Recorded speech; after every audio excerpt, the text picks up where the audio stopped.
Good morning. Let's sum up what happened with Galaxies yesterday, Monday. Today is Tuesday.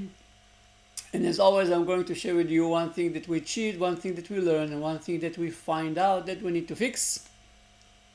So, achievement yesterday, nothing glamorous, but yesterday we published two new,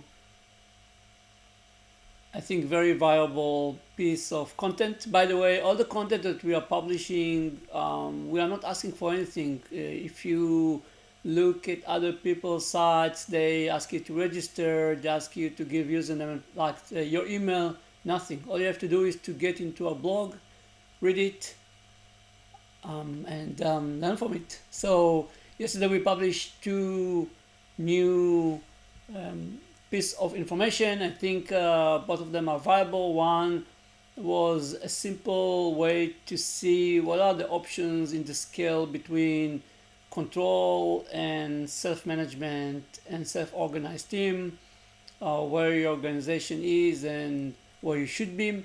And the other one was simple step-by-step instructions how to do synthesis in a business, which are all the elements that you would like to consider when you're doing a synthesis, which is slightly, or more than slightly, which is different than analysis. So that's the achievement from yesterday, what we learned.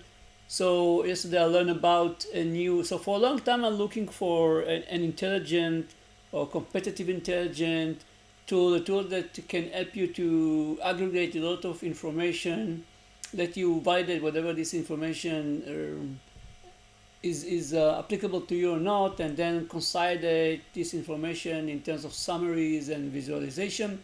Yesterday I found the tool. The name is WideNarrow.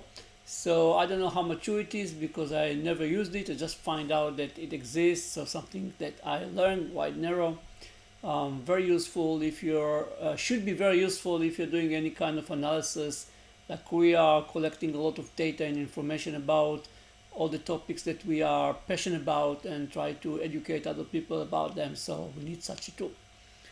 Last but not least, one thing that we find out that we need to fix. So though we have very clear understanding how we should provide different services, for example, assessment, we are lacking a presentation that will explain what are the steps that we are going to do in each one of the dedicated services within the three main buckets of consulting, management consulting services that we provide, whether it's helping you to adjust your management or organization structure to be more accurate and to support the future, or how to increase innovation, or how to turn technologies into competitive advantage in each one of those facets, just like not tons, but between 5 to 10 different services that we can provide, and we need to create a presentation for each one of those. That's something that we discovered yesterday. So that's all. One thing that we achieved, one thing that we learned, one thing that we find out that we need to fix today.